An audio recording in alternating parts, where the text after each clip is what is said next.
Trip over before I even get started here. Good morning. Good morning. Welcome. Glad that you're here with us today.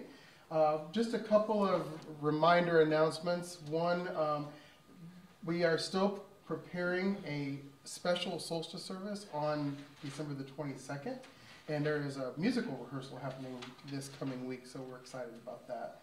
And also we'll still have our traditional Christmas, on Christmas Eve, our Sunday service will be Christmas caroling, so we're excited about that. And I just make those announcements even though it seems like it's far away.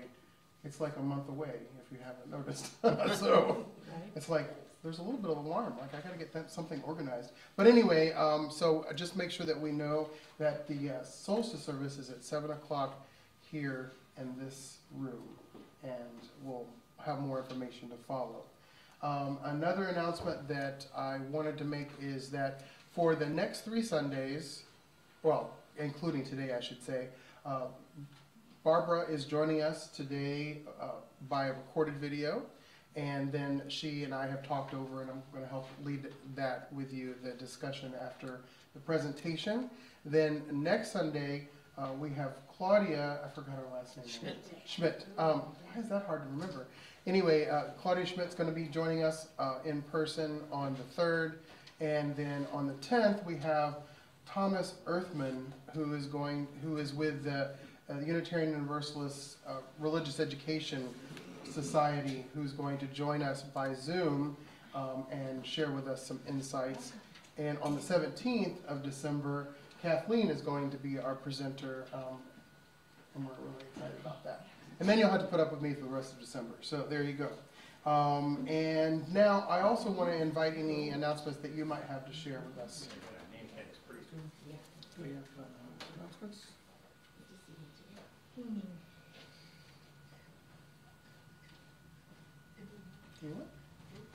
Bueller?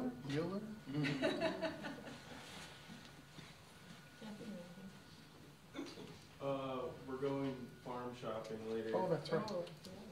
Oh, How's the Yes, we've been pre-approved for the purchase of a farm, so we're really excited. We're going to go look at some properties today. What a day to do that, right? I would also share that in the back we have the collection plate where you certainly can place a donation or some change for a charity, and also you can certainly give donations online. Also, I think everybody here is pretty well knows this, but if you're interested in membership, Kathy is the person to see about that. And we are going to have sometime in the new year a new membership Sunday. So lots of stuff going on. It's kind of really exciting. It's also really exciting that I can breathe today. So that, I mean, give thanks. I mean, what a Thanksgiving thing to do. Any last announcements or things to share before we get moving to the next part? Okay, well, I invite you to meditate, center yourselves, rid yourselves of as much of the chaos of the world that is around us and within us as we contemplate our fellowship together here today and enjoy this beautiful prayer.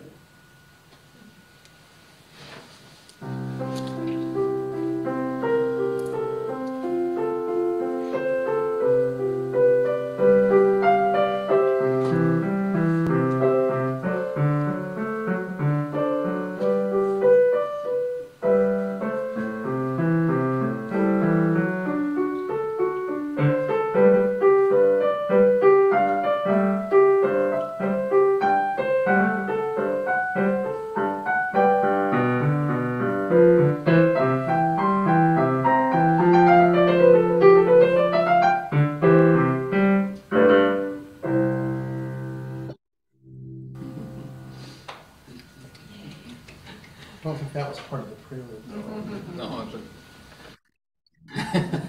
I invite you to stand as you are able and join me in our opening words.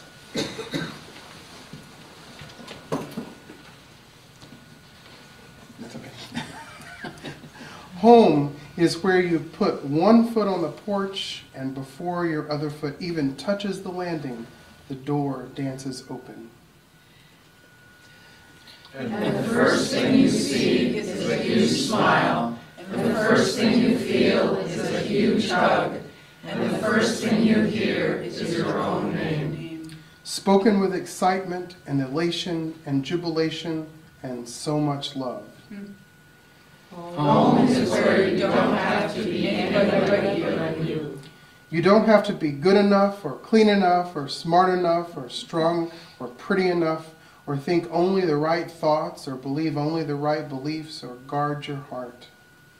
Or deny your mistakes, or hide your wounds, or silence your needs, or measure your hopes and dreams.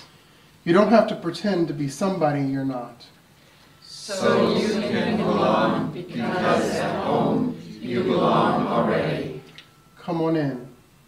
Come on in as you are. Welcome home. Welcome home indeed.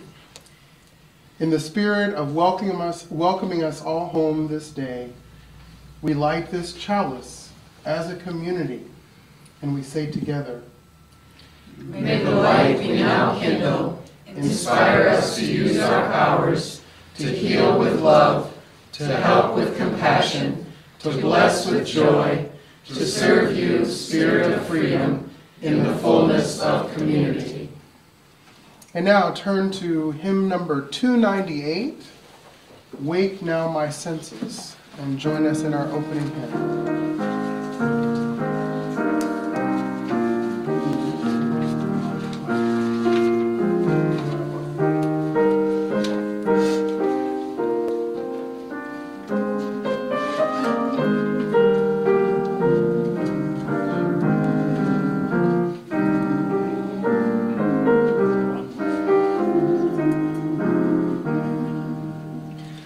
Wake now my senses and hear the earth call. Feel the deep power of being in all. Keep with the web of creation your vow. Giving, receiving, as love shows us how. Wake now my reason, reach out to the new. Join with each pilgrim who quests for the true.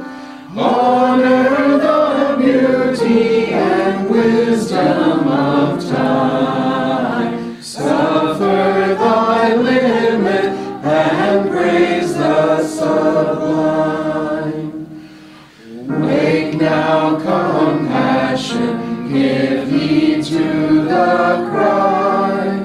Voices of suffering fill the white sky. Take as your neighbor both stranger and friend, praying and striving their hardship to end. Please be seated. We gather together as a community of seekers to honor the interdependence of life, to respect the dignity of all, and to honor the land we walk humbly upon. Friends, let us acknowledge that we now stand and sit upon the traditional territories of the indigenous people, the Dakota, for whom this very county and congregation are named, and others, the members of the original nations of this land who continued to cry out for justice, preservation, and self-determination. We are blessed with a space, a community, and opportunities to strive to live out our common principles, to bring justice, equity, and compassion into our daily lives, to resist all that threatens the earth and her people, and to live out our dream of a world community of peace, liberty, and justice for all. Let these thoughts carry us forth as we journey and worship together. At this time, I invite you to come forward, if you desire, and light a candle and share either in silence or joy or concern, or often both.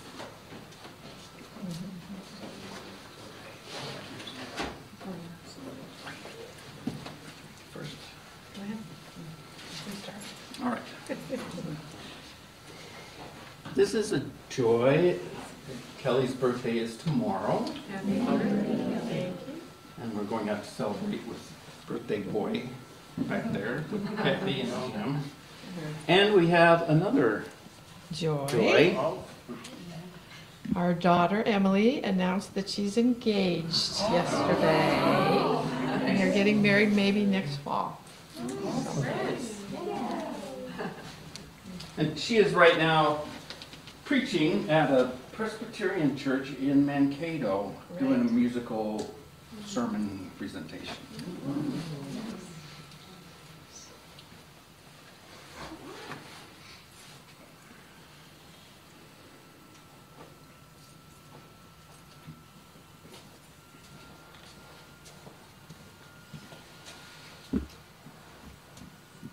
It's been a really big week. I remember our sister-in-law Julie was in a coma for 3 weeks, and she's coming out of it, and as a result of a car accident, and her kids were in town from Colorado for Thanksgiving at our daughter's house, and it was just wonderful. And just to lighten the mood, I made a turkey veggie tray, which I would never attempt to do again. A whole tray with a red pepper for the turkey face and all kinds of stuff. Oh. And it survived the trip in the car, almost.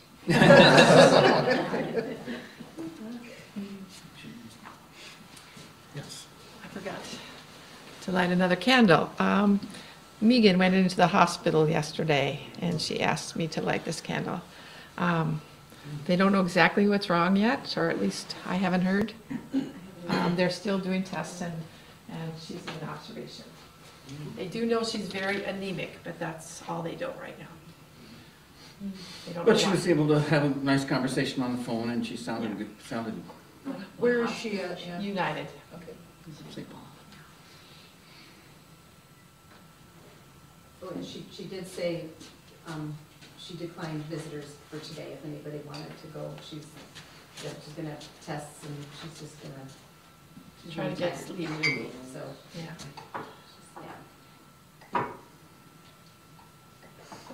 Well, light a candle of concern first for my great nephew who is in, this is the 15-year-old nephew who's in Washington State and not doing really well.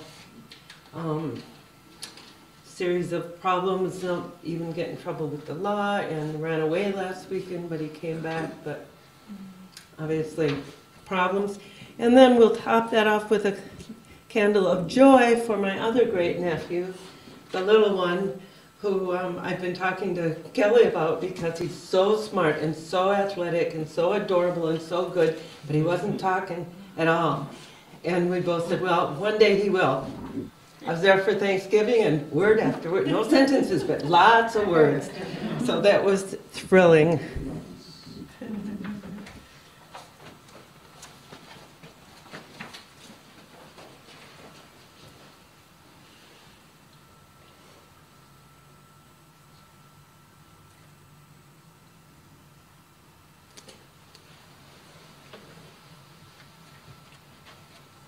Well, I'll first light a candle for one of the people who nobody in here has yet met, but she is a dear friend of mine. Her name is Janet, and she now joins us with by live stream. She watches either the recording or she sometimes is able to watch and enjoy it live. She is in rural Iowa, a very, very dear friend, but she shared with me yesterday the ultrasound of her next grandchild, and I can't remember, but this is like maybe grandchild number 16, so. Greedy. Yeah, greedy, right. And then I'll also light a candle for us as we try to find the perfect farm so that we can help regenerate the earth. And then, just kidding. Then I will light a final candle for all those joys and concerns that remain unspoken. May we know that whatever befalls us in life, we are held in the loving embrace of this community. And now we say together, for those with unspoken joys and concerns, We hold you in our hearts. Fix that one candle. what happened? The farm candle is Oh. out. We can't have that. Exactly. We do believe in second chances. That's right. I'm not superstitious at all. Not at all. Nor I. No. Although that was really cool because the blue wax went inside the chalice candle. I don't know what that means. Talk amongst yourselves. All right, well, as I had mentioned, today Barbara is going to be joining us by a recorded video. And she asked me to just kind of help introduce that. But first, I'm going to share with you the reflective reading that she chose to go along with her presentation.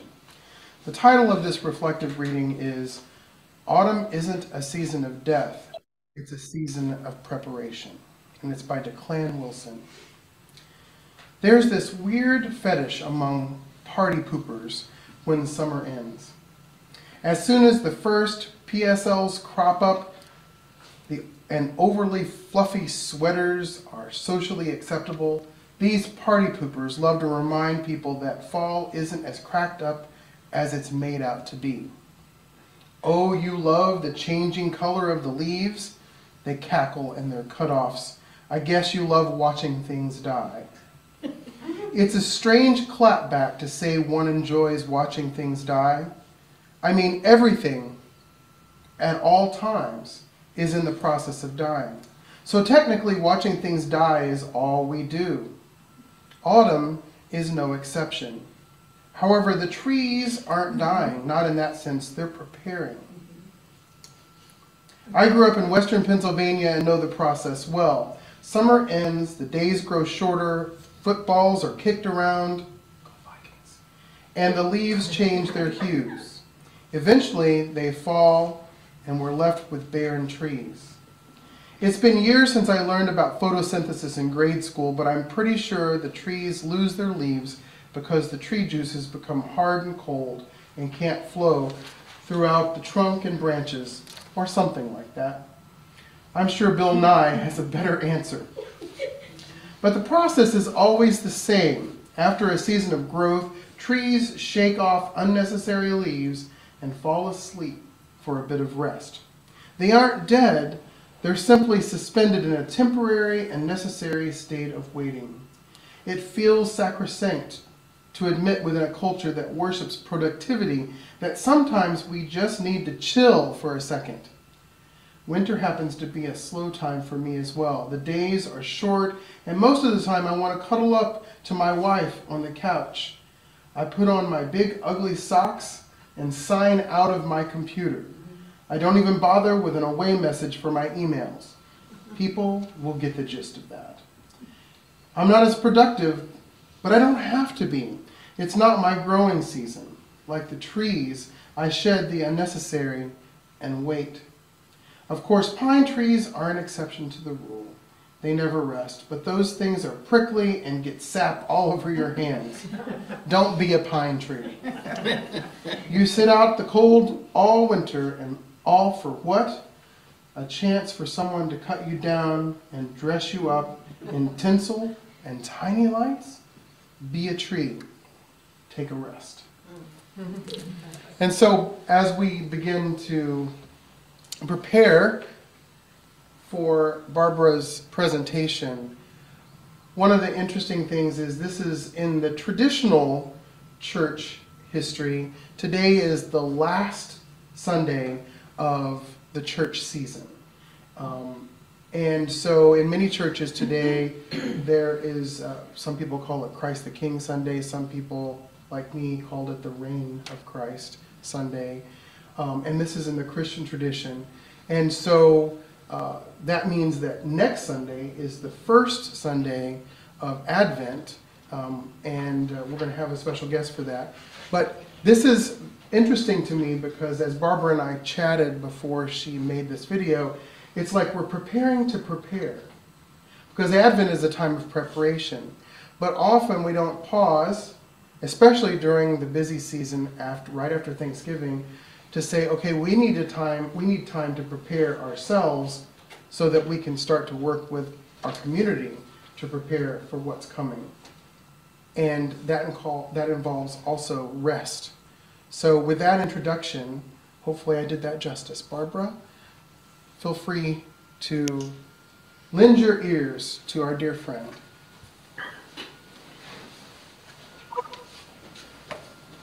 Good morning, friends. It is so nice to be here with you, even if it's not in person. I hope everyone had a wonderful holiday. Fall has always been my favorite time of year.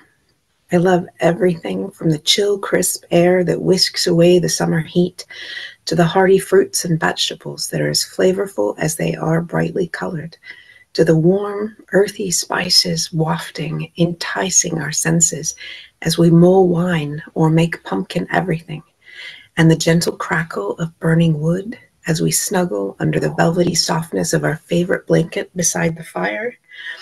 All of these things and so much more warm my heart and my soul.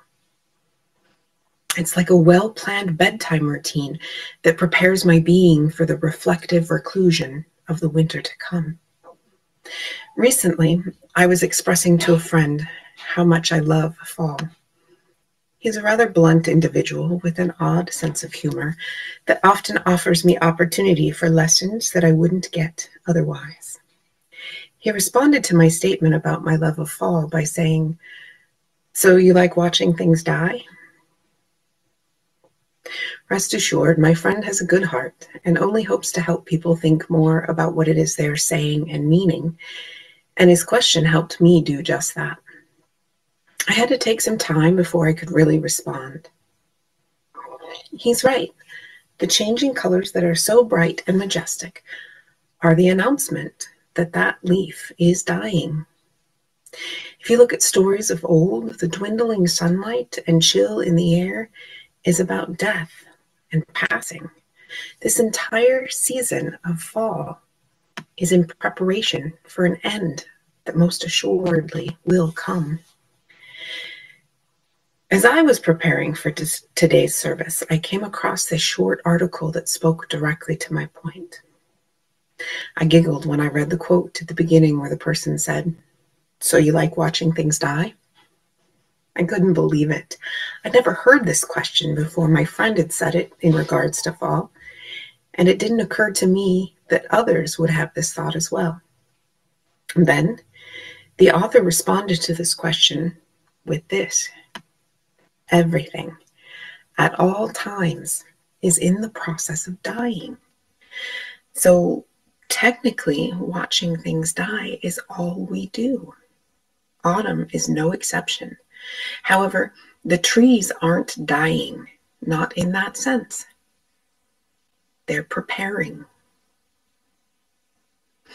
As I sat and pondered the truth and reality in this, I thought, how blessed we actually are that we are given time to prepare. This fall season is a gift that we are given so that we may gather the last of our harvest. We may gather our people together. We may take stock of what has been. We have time to celebrate and get ready for the passing of time.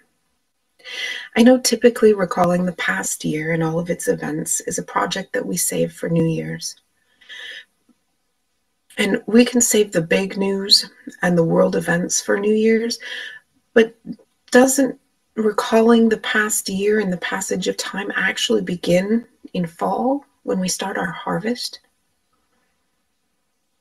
So I want to start with us as individuals and communities as we move toward this time of preparation. Some of you have been to my home in Invergrove Heights. We have a rather large house and 20 acres of land, and I have lots of stuff. One of the unexpected lessons I learned this year is that I am who I am, even without all my stuff.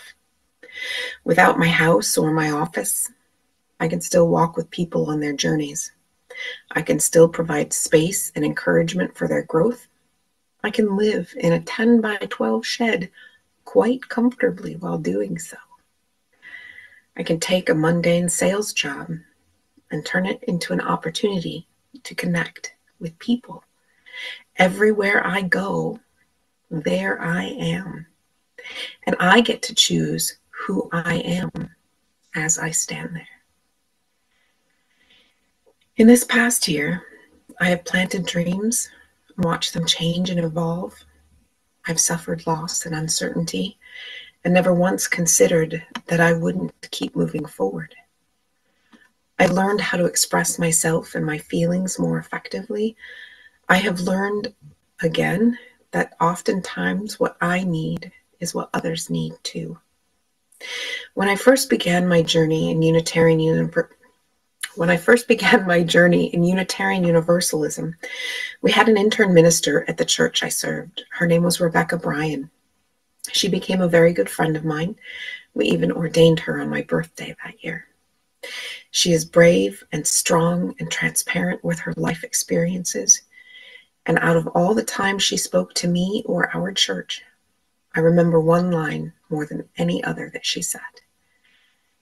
Feel all of your feelings and stay knee deep in gratitude. See, Rebecca knew the value in the wholeness, that even the feelings that don't feel good or we somehow view as negative are a gift. Friends, one of the greatest things I have learned this year, again, is that there are unexpected lessons in so many places. Our feelings are often what clue us to those lessons. When we are feeling strong emotion, there is a gift there, a lesson to be gathered. Sometimes it's challenging to realize it, and it's always there. Gratitude is the grounding piece. Rebecca knew it. She teaches it in her ministry wherever she goes. I think I've always known it. I just was never able to express it in the way she did, and I often forget it. Feel all of your feelings and stay knee deep in gratitude. On this Thanksgiving Sunday, I feel so blessed that even though it is not in person, I am able to be with you all. You are definitely in my thoughts as I do what I do on Sunday mornings right now. My hope for you this morning was to invoke thoughts and feelings that you all will bring into conversation with Brian and with each other. My first invitation is for you as individuals. What defines you? Have you noticed lessons, even in unexpected places this year? And how do these things influence your season of preparation? My second invitation is for you as a church and a community. What defines the collective you? Have you experienced all the lessons, unexpected or otherwise, this year? What are some of the crossovers from these two discoveries? And how do they influence your season of preparation? May your discovery conversation be as bountiful as your harvest season. May you remember the gift that is this time of preparation. And may you be a tree and rest. Blessed be.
together, and she shared with me what she was going to be sharing with you, with all of us.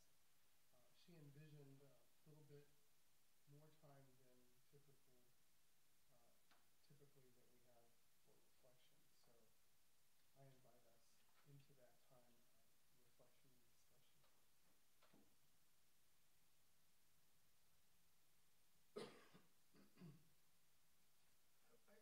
and discussion.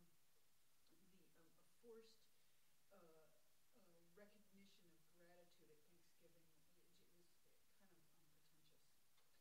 It just always grabbed me that way because that should be something that we're doing all the time. But just I wanted to say that this church community, I am grateful for you because you're the only ones that laugh with me. See?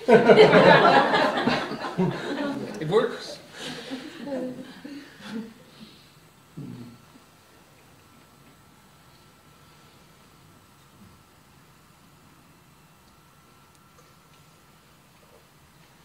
I so admire Barbara's ability to really like grab that gem of an idea and run with it and articulate it in such a beautiful way.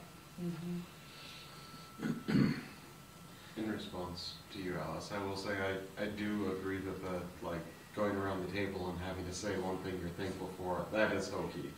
But I don't disagree with the day to stop and actually think about what you're grateful for. Yeah. I know that be like a tree and rest, but the holiday season is anything but rest. Maybe in January we can rest, but not until the new year. That's right. Right. Yeah, our calendar is skewed a couple of months or something. It's unfortunate that in our culture in the United States and maybe other areas too, we don't, when winter rolls around, people always say, well, what's next is just, I can't stand it, I don't know why you like winter and all of this, but like it said, it's the time to rest and go within, reevaluate and look at things. Yeah.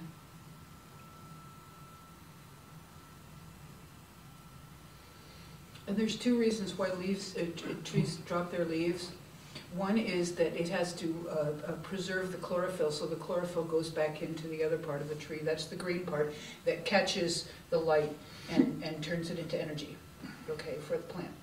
The second reason is, well, obviously, those leaves would freeze, but they also dry out in winter, and so there's no point. So that's the reason why.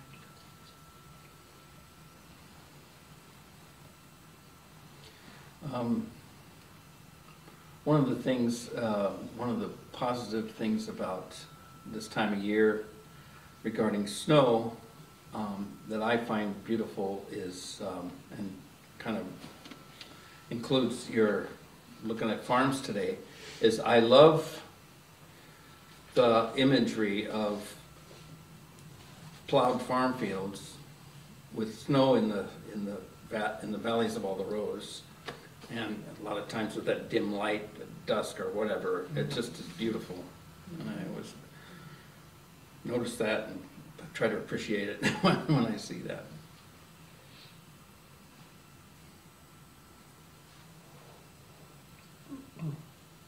It's interesting with that segue. As we look at farms, and one of the things that I thought of when I was listening to Barbara is that when I was doing the farming that we did in Florida, it was so opposite of what it's going to be like here. Mm-hmm.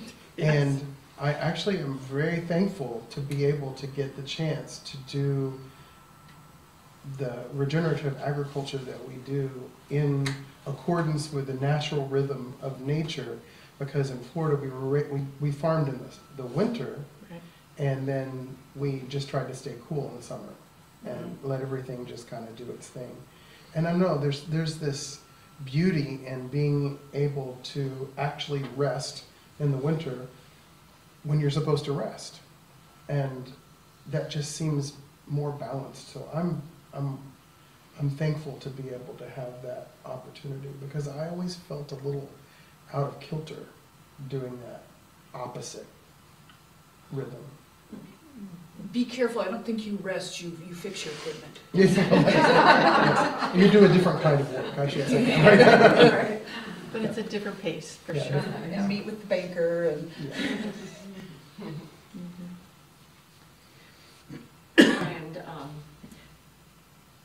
a while back, quite a while back, we had a speaker that was a landmark case in fighting corporate land takeovers of farms, and she won. I mean, it was called the Gardens of Eden, I think was the name What's of her their name? farm. Diffley. Diffley. Tina Diffley. Diffley Road's named after her. Yep. That's where their farm was. Yeah. So it set a precedent for the whole United States. Turn Here, Sweet Corn was the book, right? Yeah. Well, as I understand it, Minnesota is one of the few states that does not allow huge corporate farms to take over, that a number of Midwestern states, I'm not sure about Wisconsin, but I'm pretty sure like Illinois and the Dakotas, Iowa. corporations. Iowa for sure, Iowa too, yeah, okay. definitely. We've driven by some. But Minnesota's the biggest turkey producer in the country, so I would. That's a big corp. Yeah, that would be a big corporation, I would think. Right, but a lot of those are done by small farms that sell to the, yeah. Right. It's like Land O'Lakes, isn't it like a cooperative? So it's a bunch of small farms that band together under that brand.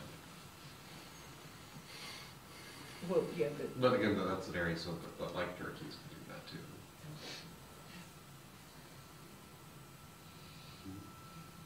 Look at all the unlikely lessons we learned from conversations about farming and agriculture. Yeah.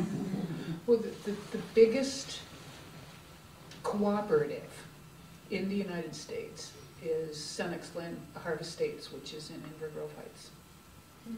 It's the biggest, and it was Land O'Lakes, it was, I can't remember all those other names, but now it's CHS, right? The Saint Stadium downtown. Right. Is named for What does CH says? Senex Harvest Estates. So, Senex. so if you go to a Senex gas station, that's part of it, a cooperative.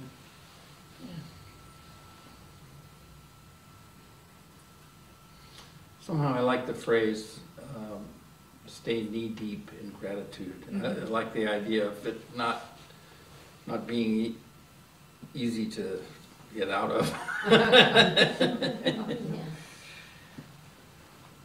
One of the things I find challenging is, this time of year, you're supposed to, it's the dark time of the year, the time for rest, and if you follow the pagan wheel of the year, February 1st, 2nd is like one of the first. Spring is coming, light's coming, and I always have trouble with that because we're in our coldest darn part of the year in February, where nobody's thinking about spring yet, right? And then, so when I studied under, it said to me, okay, don't concentrate on temperature, concentrate on light. Yes. It's true we're cold, but you're just starting, it's light out when you're driving to work finally. It's light out when you're, so, that's one of the things I think is key about the cycles of resting and being awake is concentrate on light, not for sure. Well, I've always been grateful for the fact that the temperature and the light are not together. That they're kind of separate, and it kind of eases the whole thing. True, yeah. It's a thermal lag going on there.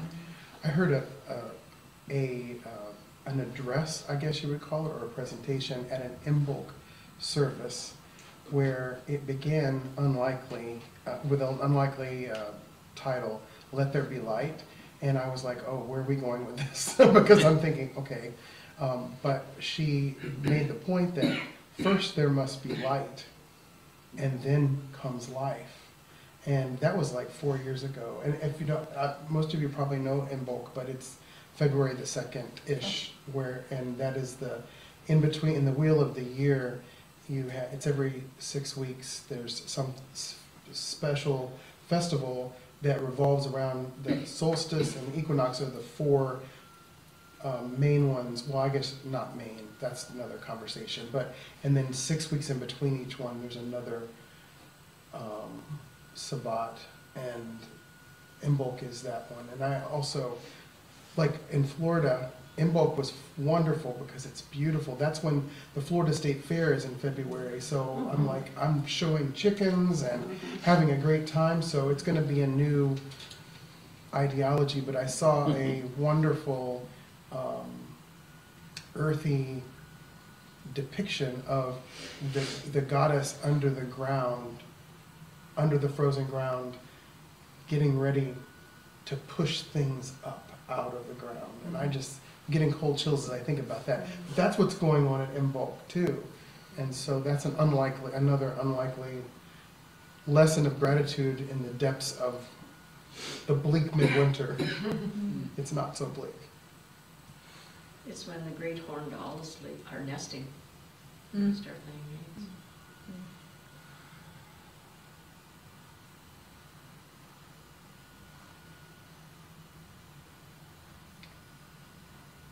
And so I guess I would at this point reiterate one of Barbara's questions is,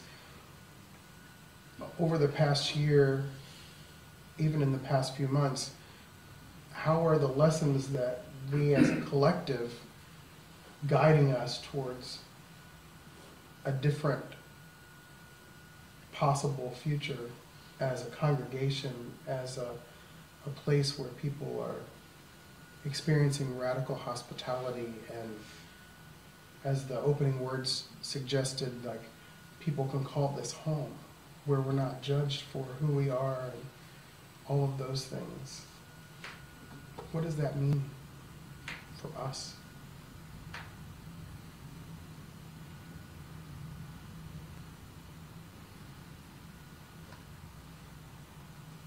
Thought I was going to let you get away with that, didn't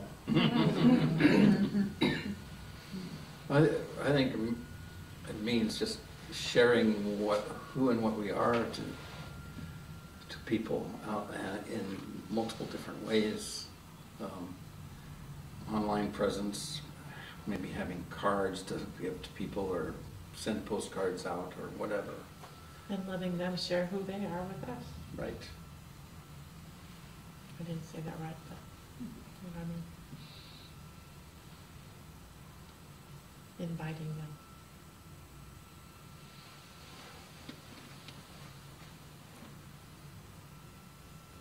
I wonder what that would look like on our signboard. Interesting.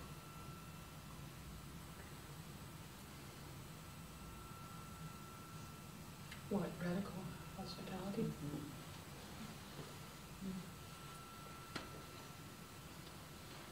I think the repeated iteration of it has made a difference. I think we've always felt that we were a welcoming congregation and that the religion itself is a welcoming religion, but we never said it as much out loud. And I think that makes a big difference. It's gotten, the word radical has been used as the opposite of what it is. So what is Right. connotations of opposition.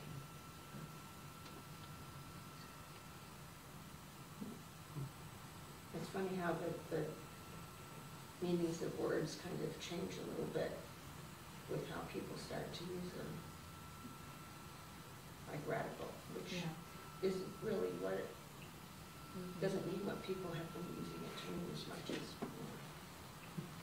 And to that end, if we look over the course of various religious histories, the leaders of religions, especially when they create new ways of being, usually they get in the most trouble, yet are the most remembered for their radical hospitality. I was teaching Buddhism this week and talking about the founder of Buddhism, who said, you know, we're not opening the world of spirituality to enough people. And it got him into a lot of trouble, but created a whole new religion out of it. And that's only one example. So yeah, radical. It can get you in trouble. I think the Christians would also agree with that, with Christ and his radical hospitality. Yeah. I saw a meme that said Jesus didn't get arrested for being someone who didn't challenge the status quo. And I was like, wow, I hadn't thought about it that way before. Mm-hmm.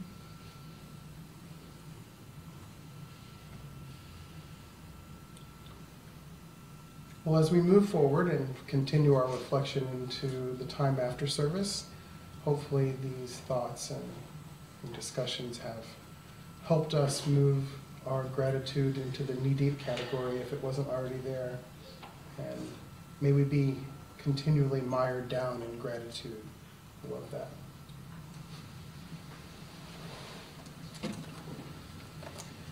So as you are able, feel free to rise and join me in our closing hymn, which is number 128. 128. I'm not going to play through the whole thing because you're so familiar with it. I'll give you 4 measures, okay? All right.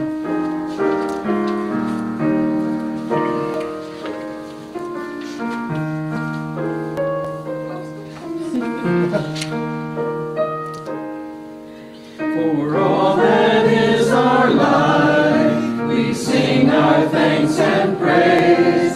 For all life is a gift, which we are called to use, to build the common good,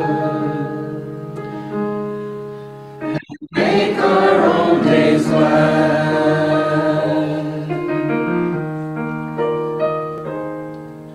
For needs which others serve, for service we give, for work and its rewards, for hours of rest and love, we come with praise and thanks. For all that is our life,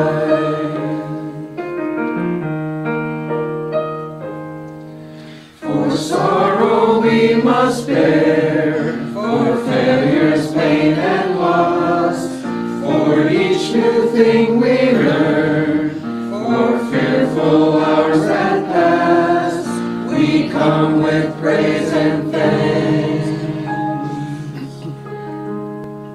For all that is our life,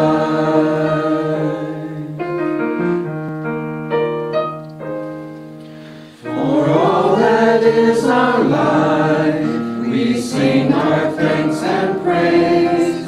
For all life is a gift, which we are called to use, to build the common good, and make our own days glad.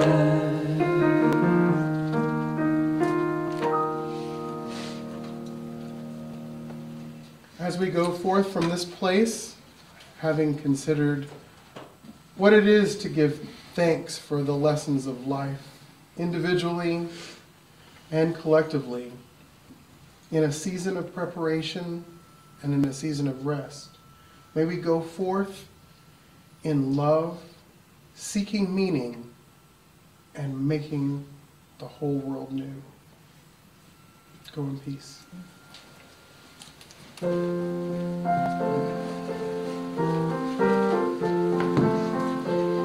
I was thinking I should have lit a candle and considered. Oh, yeah. You didn't want too far away on that farm. Oh, good. All I could think of, oh, good. I was hoping you were going to find this perfect farm, but it was a little too far away.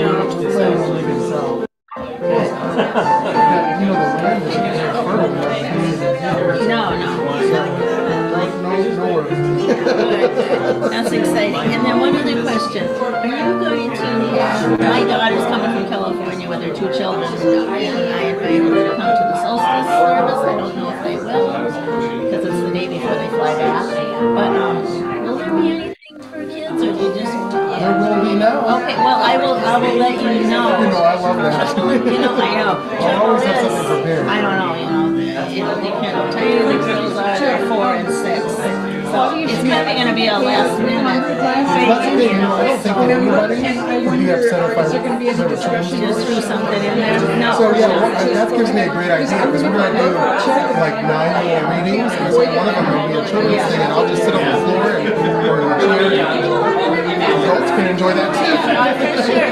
But I don't, okay, just know it's a maybe, I probably won't even know till the last 2 hours if they're coming, so.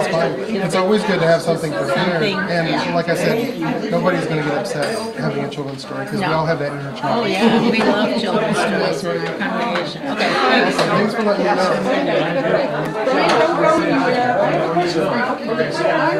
talked to a friend of mine who we always do stuff together. Talking to her to come to